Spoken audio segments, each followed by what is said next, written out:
Hey everybody, happy Tuesday. Jeannie Andreessen here. Thanks for joining me. Today we are talking about how to get paid on time, how to make sure that when you have clients that are dragging their feet on paying you, that we get ahead of that and also that we stop it if that's what's taking place. If you're new to me, again, my name is Jeannie. I'm a business coach to interior designers. I help interior designers build the confidence, the processes, the money, processes, and mindset necessary to help them stand in their space and make the money that they deserve. All right, let's get right into it. So, we're talking about getting paid on time. I chose this topic because it has been a major pain point for clients of mine. If it's not a consistent pain point of yours, if this isn't something that's happening to you consistently over and over again, it probably has happened to you at some point in your business, at some point in your career. And when that point has happened, it is incredibly frustrating. And I want to make sure that that is not happening to you. I want to share a short story of actually one of my earliest memories of making money. I was about 13 years old and we had new neighbors. We had wonderful neighbors prior to this new family that moved in. So we had new neighbors that moved in and they were a little odd. Now I was 13. I don't know. I don't know about you, but I feel like, you hear people say like, oh, they're a little odd. And you're like, oh, are they? I don't know. You don't really pick up on why. Now being an adult myself, I'm like, oh yeah, they were a little odd. However, so we had new neighbors and they had 4 children. And it was actually 2 sets of twins, which is so wild to think about. 2 sets of twins. They were all under the age of 6. So I think it was like 2 were 6 and the other 2 were maybe 2 or 3 years old. And they had called my mom and asked if I would be able to watch the kids for, for a few hours a day for a week. And so this was really my first babysitting gig and probably my first kind of gig in general, my first opportunity to be making money, with the exception of, let's say, a lemonade stand that we all started when we were little. So, I was like, okay, I guess I'm going to watch these kids. I guess I'm going to make money. So for a week, I went over to their home and, I watched the kids. And I remember one instance in particular, the kids wanted to get ice cream. And I asked if it would be okay to walk the kids, to the ice cream shop to get ice cream. They said yes. And I was too scared to ask for money from those parents. And what did I do? I ran home. I grabbed $20 of my own birthday money and I took the kids to go get ice cream and I paid for the ice cream. So the end of the week comes and I actually went home empty-handed. I was like confused. I really was so confused, but I know that I went home without getting paid. And I wasn't really sure if that was normal. I wasn't sure if I was supposed to get, paid at that moment. I didn't know if it was coming later. I didn't even know how much money I was going to get. I just truly was like, okay, I don't know. This is weird. Whatever. I go home and I mentioned to my mom that it felt a little funny because I actually didn't get paid. Maybe she asked me. My mom maybe asked me. And I said no, I didn't get anything. And my mom called the mom next door and don't know exactly what she said, but I do know that minutes later, that mom was walking in front of our home right up to the door with payment in hand. And I was tasked. My mom told me to go get it. And I went and I got it. And I'll never forget it. What my mom said to me after that was, you're never going to babysit for them again. Why am I telling you this story? Because that experience taught me that it is not okay for people to not pay you. It taught me that it's not okay for people not to pay you. And flash forward many, many years. Here I am, have a business, and my clients pay me on time. Now, what does my business do? I help interior designers make money and work efficiently, and I help them with boundary setting, and I help them with all those things. So here I am now helping my clients get paid and get paid on time. And so when I have a client that comes my way and says, my clients aren't paying me on time, or my clients aren't paying me, or, they drag their feet to pay me. It's really frustrating in a way for me, because that's not okay. And so I can't even imagine how my client feels. I can't even imagine how you feel if this is something that you've experienced in your business or are experiencing in your business. So I want to walk a little bit through today, basically my approach. I'm going to give you 5 tweaks to make in your business and in your processes that'll help you get paid on time. So I'm going to do that. But before I do so, I just want to offer some perspective. The first thing that I want to offer is to operate today in today's world, in today's society, you're not really able to not pay people. Imagine walking into a coffee shop, asking for a latte, and then walking away without paying somebody, without paying them. That is not a thing. It's not okay, and it's not a thing. So every part of your life, you have to pay for the things that you want. And if you don't pay, there are consequences. So you ask for a latte, the barista says it's $6. Actually, what does the barista say? Are we getting a latte with almond milk at a nice place? They're going to say it's $8.72.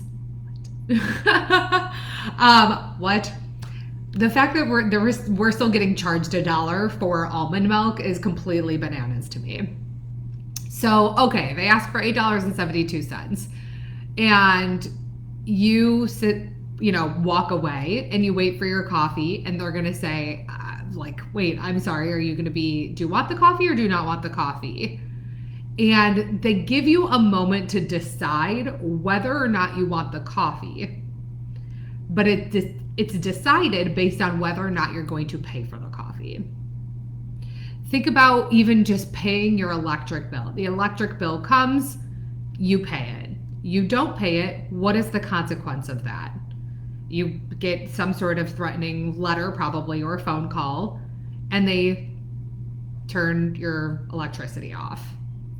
So consequence 1, for the coffee shop, you don't get your coffee. Consequence number 2, or example number 2, for your electricity bill, it gets turned off. So I want to just give you these really easy everyday scenarios to just connect the dots of oh yeah, services exist and products exist, and you have to pay if you want access to them.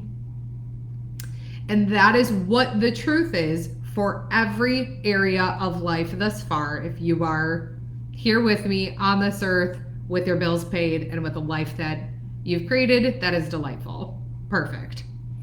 So why is it then that you are tolerating people not paying you? Why is it that you're tolerating that? Now, you might say, I'm not tolerating it. It's, really upsets me. It's so frustrating. It's exhausting, and I can't stand it. You might say that. But what I want to offer is that you are tolerating it. Because if you weren't tolerating it, you would not have this person as a client. You would not be continuing to work on this project. And you wouldn't continue to be putting any thought or energy into this situation other than, wait a second, that didn't go the way that I thought.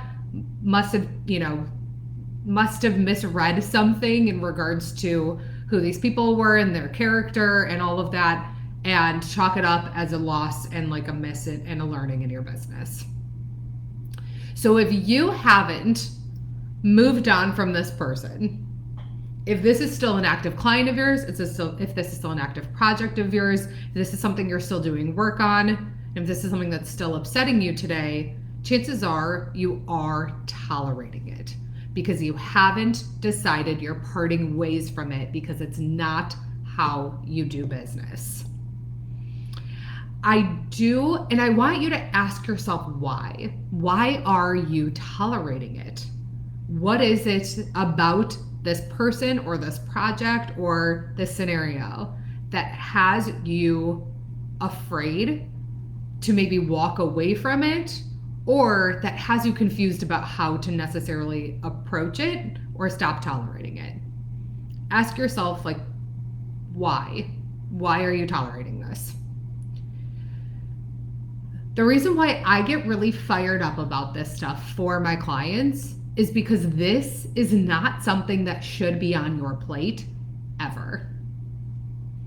This is something that should never be on your plate, consuming your time and consuming your energy. Running a design business is complicated enough. Running a business is complicated enough.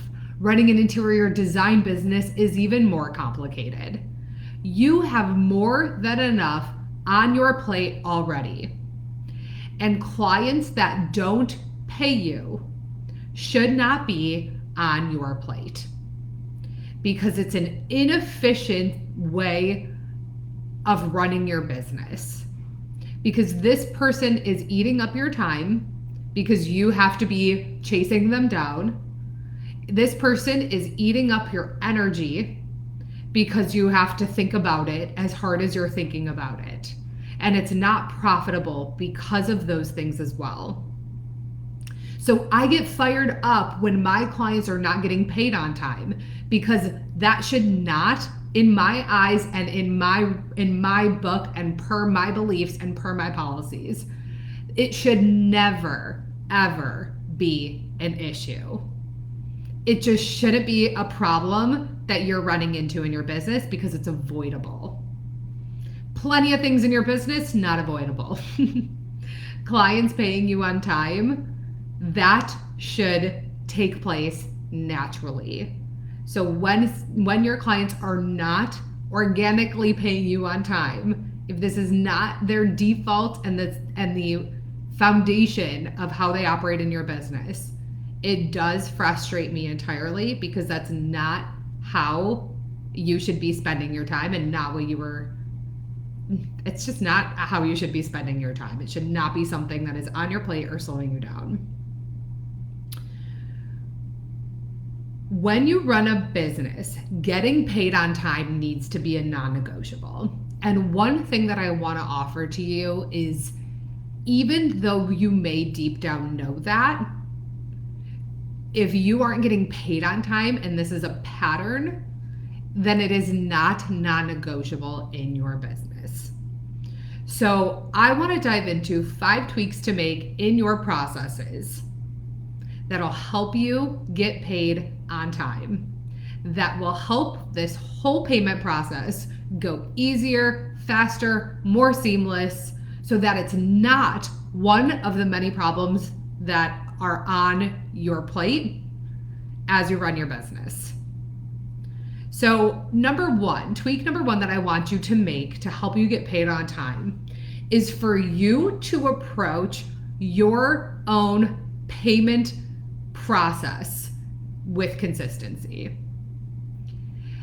What does that mean? If you are currently not operating from a streamlined place for your time tracking, for your billing and invoicing, it creates this opportunity in this facade that being disorganized is okay and that things don't need to be process driven in your business.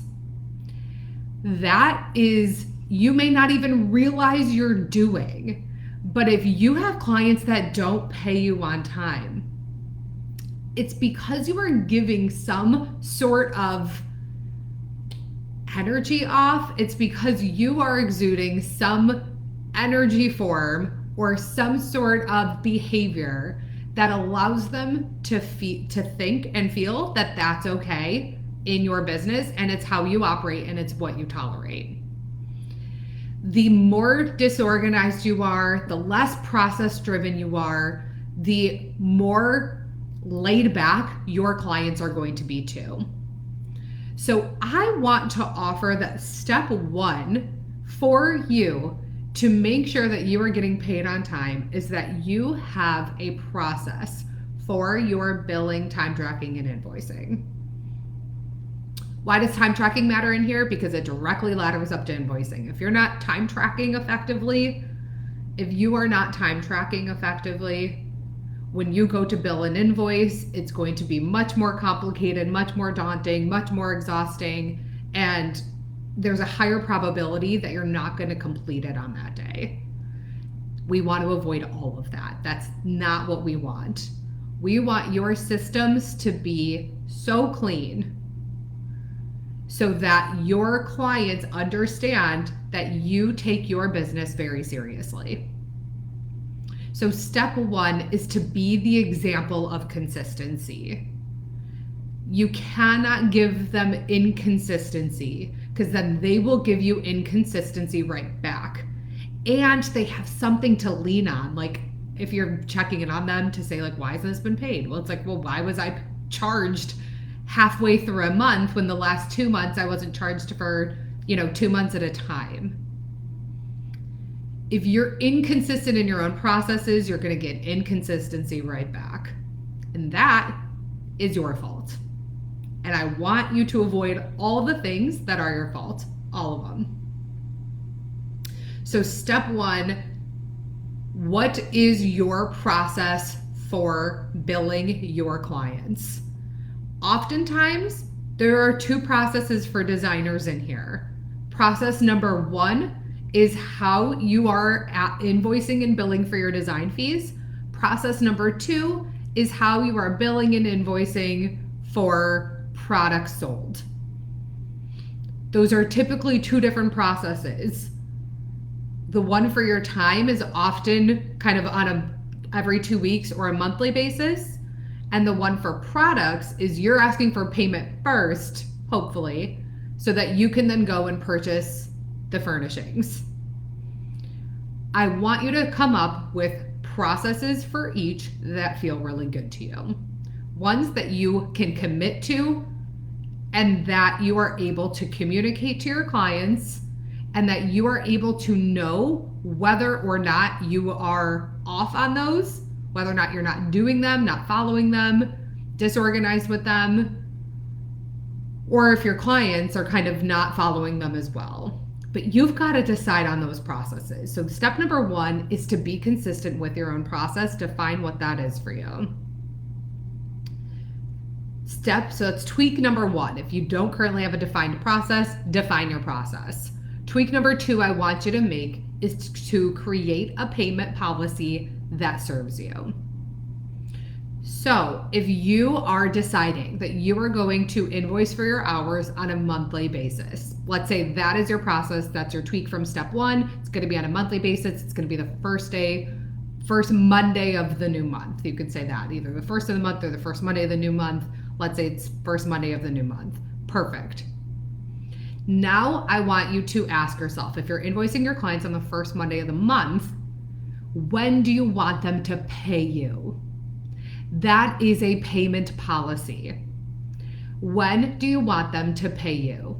Do you want to give them 5 days to pay you? Do you want to give them 7 days to pay you? Do you want to give them 2 weeks to pay you? Do you want to give them a month to pay you? You get to decide, but you have to decide. A lot of the frustration is coming from you not having these policies in place and you not having decisions made. So decide when you want them to pay you. To make it palatable, I recommend about 5 to 7 days. You could give them 14 days. You can give them 14 days. The reason why I don't love 14 days is because it gives them more time to forget about the invoice. Where 5 to 7 days, they receive the invoice, they see it's due in 5 to 7 days, and it has to kind of stay top of mind. 14 days is kind of like just enough time for it to be forgettable. Now, if they come back and say to you, hey, got your invoice, do you mind if I pay you in, let's say 2 weeks from now on the 14th? You get to decide if that's a yes or a no. If it works okay for you, I'm going to tell you right now, I would say no problem. If it works okay for you, I'd say no problem. Why? I don't feel like I'm bending on my boundaries or policies if I'm saying no problem there, because I got their commitment that date they're going to pay you. Now, if that doesn't feel good to you, then say 7 days. If they say, can I pay you on the 14th? Say, actually, that doesn't work for me. Or, hey, you can pay me on the 14th, but I'm not going to do, work on your project from the 7th to the 14th because my policy is that I get paid within 1 week. Let me know what works best for you. You'll be surprised. They might come back to you and be like, okay, no problem. 7 days is good. Amazing.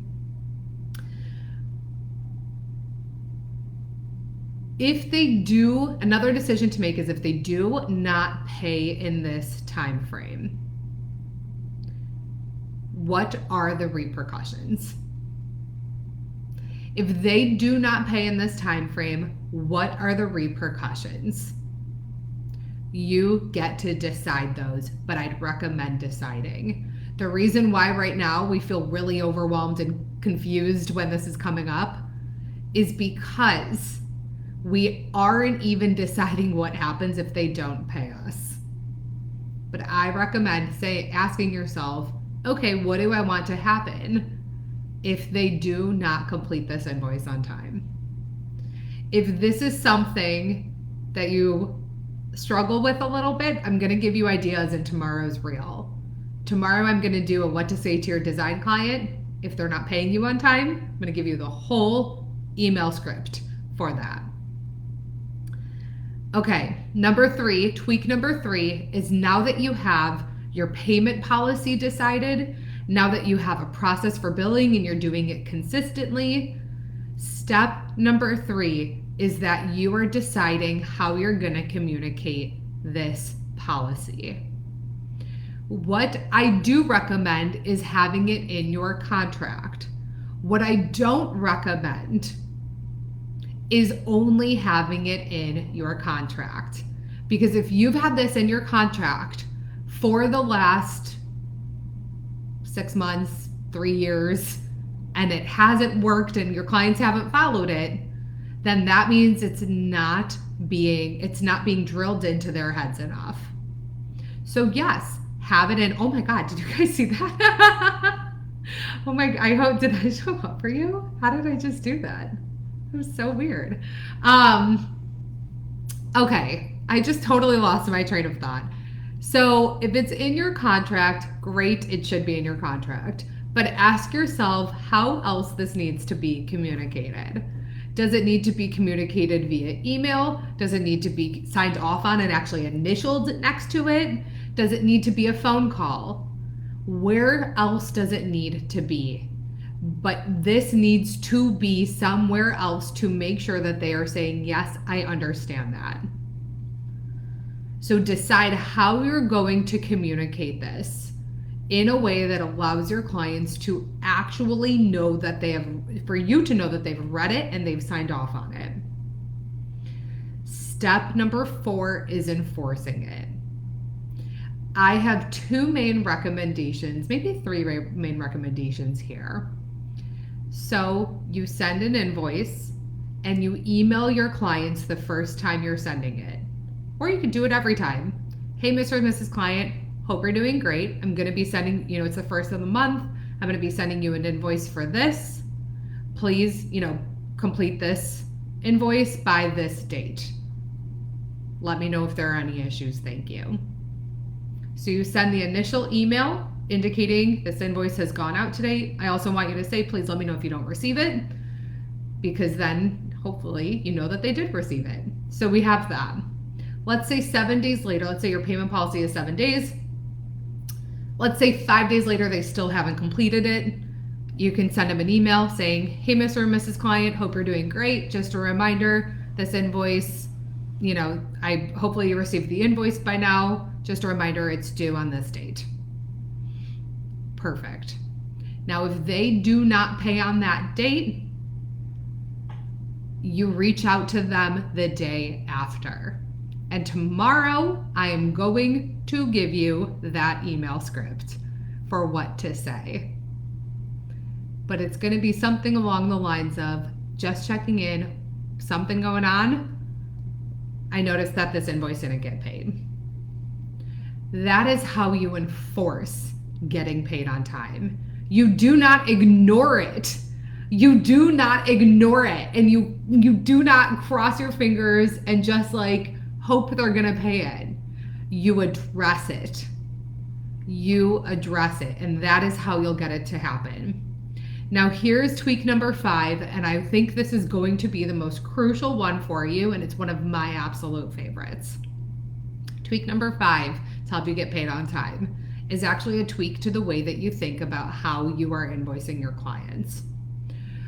Often you're invoicing your clients and you're thinking, oh my God, this is such a big number.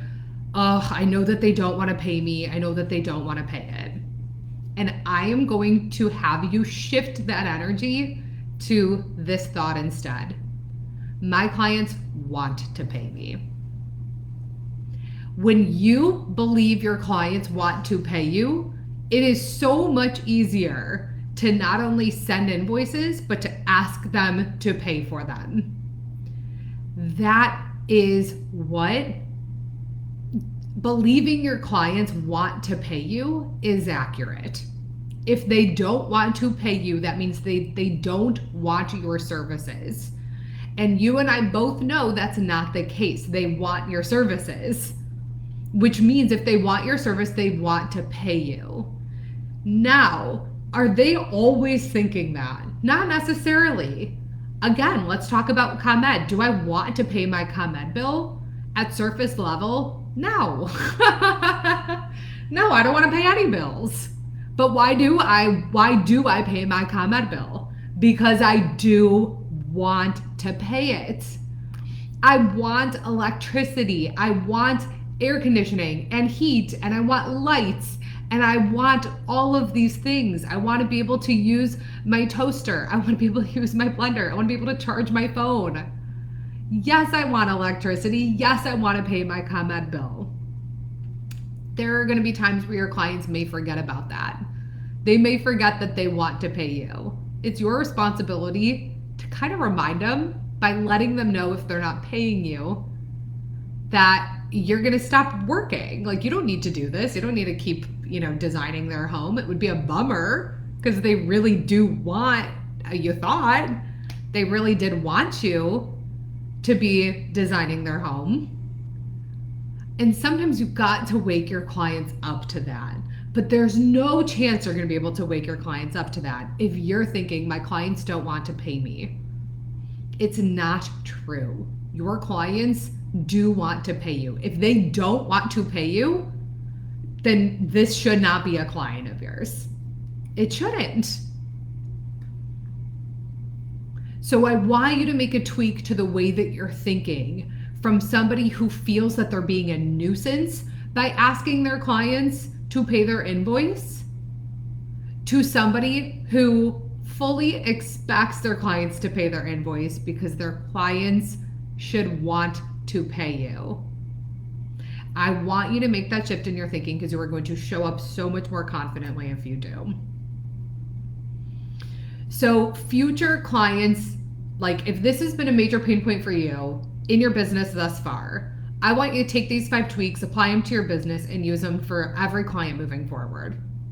If you currently have clients who are struggling to pay you, I want you to hang with me and watch and save tomorrow's reel, where I post how to get your clients to pay you one time, the script that I would use for if my clients were dragging their feet on paying me.